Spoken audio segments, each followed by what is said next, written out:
Assalamualaikum warahmatullahi wabarakatuh. Kembali lagi dengan saya Bu Amber. Saya akan menyampaikan untuk bab 5 sekada yang part pertama untuk IKP kelas 12. Ini adalah lanjutan untuk yang kemarin yang sistem kontrol.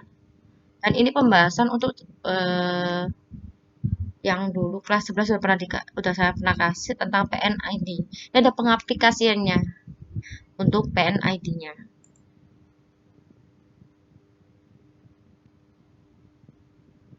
Yang pertama, kontennya seperti biasa, ada pengertian sekada. Yang kedua, ada langsung ke evaluasi. Ini pembahasan tidak terlalu banyak.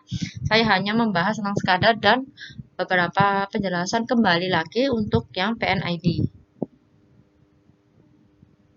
Yang pertama, sekada.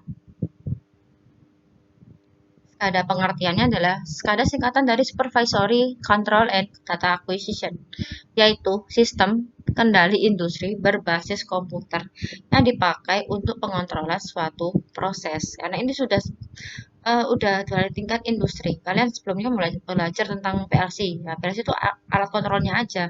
Kalau SCADA ini sudah keseluruhannya.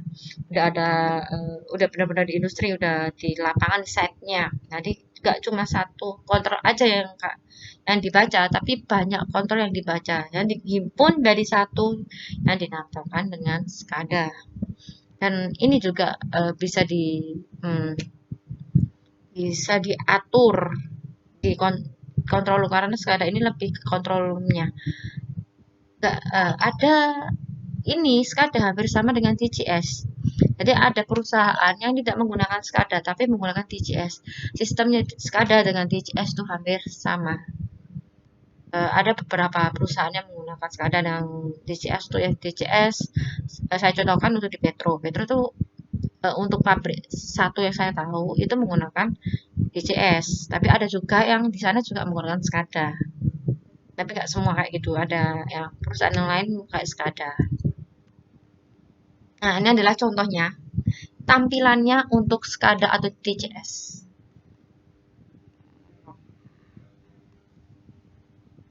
Nah, kalau kalian dulu waktu kelas 11 menyimak penjelasan saya tentang PNID, pasti kalian bisa membaca kayak gimana sih alurnya kayak gini. Jadi saya akan membahas sebentar sedikit untuk ya PNID-nya ya.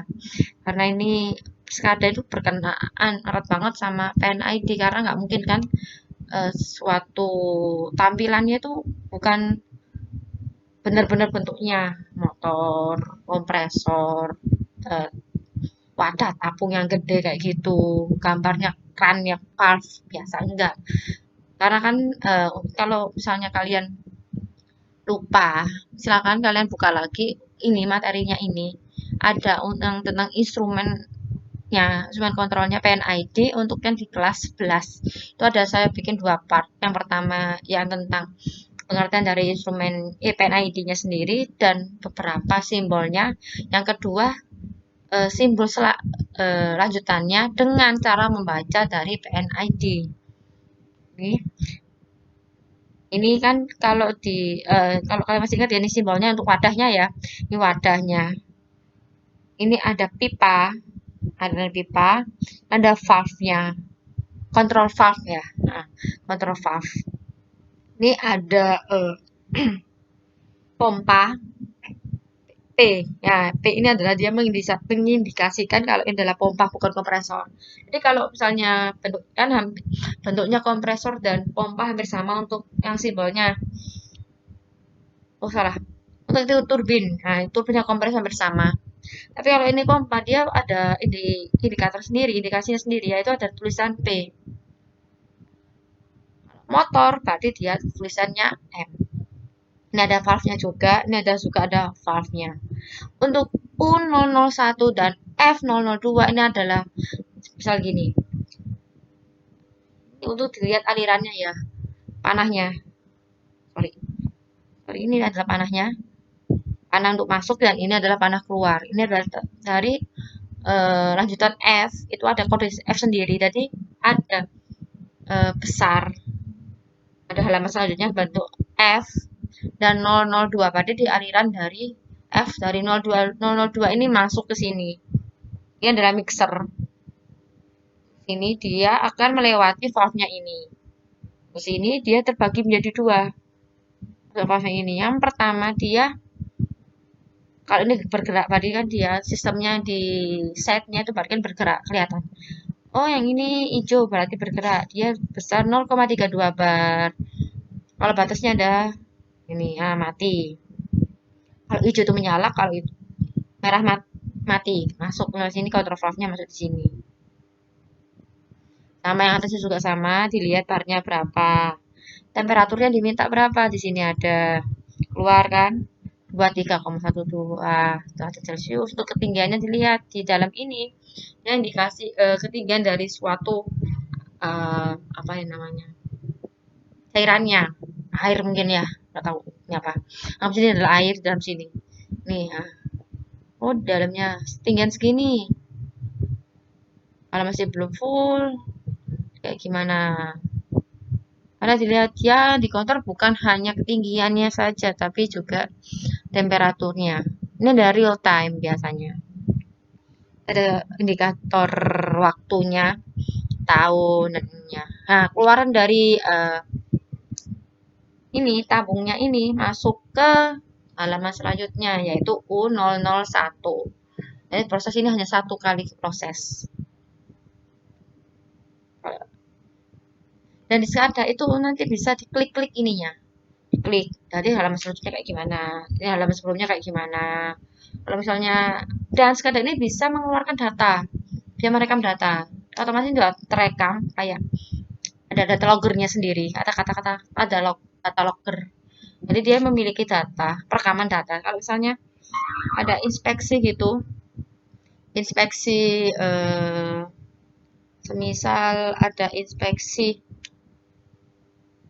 dadakan untuk lihat sih hasilnya seperti apa untuk yang di setnya itu kalau kan nggak mungkin untuk buka lagi bisa sih tapi kan harus mengganggu dalam real time-nya itu otomatis tinggal dibuka data loggernya itu rekamannya di print dicetak itu bisa itu adalah untuk yang skadanya. Selanjutnya nanti akan dibahas untuk part yang kedua kelemahan dan kelebihan untuk SCADA. Tadi hanya beberapa saja. Selanjutnya ini aplikasi pada SCADA. Jadi SCADA ini diaplikasikan pada proses industri, infrastruktur, dan fasilitas. Yang pertama industri manufaktur, pabrik, produksi generator tenaga listrik.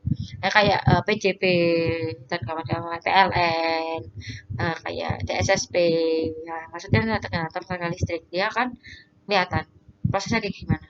Yang kedua proses infrastruktur, penjernihan air minum dan distribusinya seperti Aqua, Unilever, Aqua, PDAM itu harusnya pengelolaan limbah, pipa gas dan minyak, Pertamina, distribusi tenaga listrik sama tadi kayak lebih ke distribusinya, sistem komunikasi yang kompleks, Telkom kayak gitu, sistem peringatan dini atau Siri dan Sirina.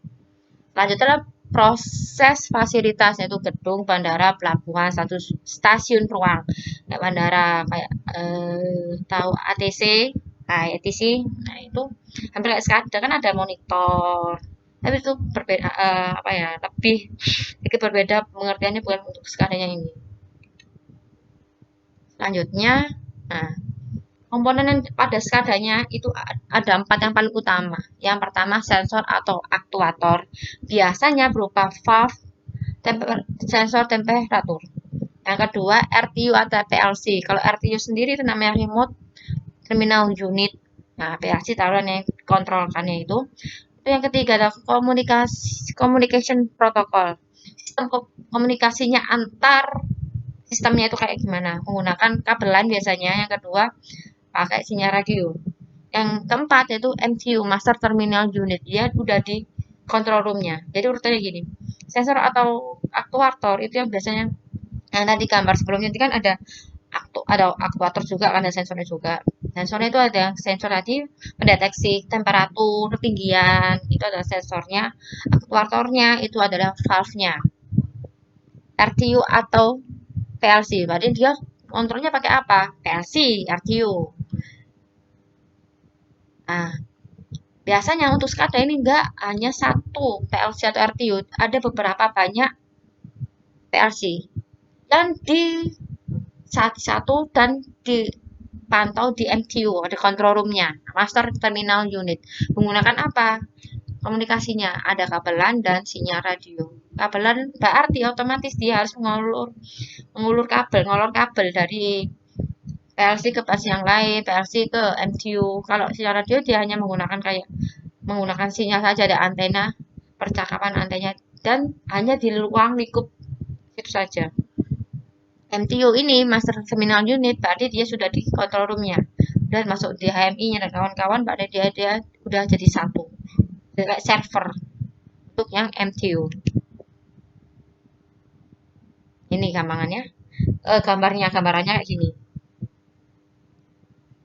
Sensor. Nah, ini sensor. Ada mana inputnya, kayak ada datanya.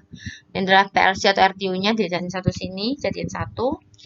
Ini ada networknya. Nah, antar network ini maksudnya adalah kabelan atau sinyal radio. Nah, ini connect SCADA through LAN or WAN. Ini kabelnya pakai kabelan atau kabel WAN. Nanti di sini ada dua, ada HMI atau SCADA komputer. Berarti dia sudah kelihatan tampilannya, ada supervise and control from a workstation. Ini adalah HMI atau SCADA panel view. Berarti supervise and control from an operator terminal. Jadi dia dikontrol di operatornya sana. Ini satunya lagi langsung di workstation-nya. Ada dua. Bisa dipantau di operator terminalnya, berarti di sub-subnya. Kalau yang ini di workstation-nya. Di HMI atau komputer SCADA. Berarti dia sudah harus ada tampilannya. Biar dia juga bisa diotak-atik dalamnya. Kalau misalnya ingin mengubah ketinggian, mengubah temperaturnya biar nggak sama sebelumnya, tinggal diganti, langsung di enter yang mana diganti aja di situ, nanti otomatis PLC-nya dia akan memprogram ulang, kayak mengganti langsung di site-nya, di bagian sensornya atau aktuatornya, otomatis akan langsung berubah. Di tampilannya pun nanti langsung berubah di sininya. Data loggernya pun juga pasti keluarnya juga berbeda sebelumnya. Selanjutnya adalah evaluasi. Nah, yang pertama, apa yang kamu pahami mengenai SCADA. Yang kedua, sebutkan komponen-komponen pada SCADA dan jelaskan, pastinya jangan hanya menyebutkan. Yang ketiga, gambarkan dan jelaskan bagaimana tampilan SCADA untuk proses PLTU sederhana. Hanya terdiri dari pompa, boiler, kondensor, dan turbin. Ini hanya 4 aja komponennya. Kalian nggak usah pakai teknem, itu nggak usah. Nanti hanya langsung, kalau tampilan SCADA kayak gimana sistem-sistem komponennya ini. Untuk itu aja penjelasannya. Nanti untuk di part keduanya nanti saya akan menjelaskan lebih dalam lagi untuk yang SCADA. Dan jika ada salah kata atau ada yang tidak perbedaan penjelasan untuk SCADA ini, saya mohon koreksinya. Terima kasih. Wassalamualaikum warahmatullahi wabarakatuh.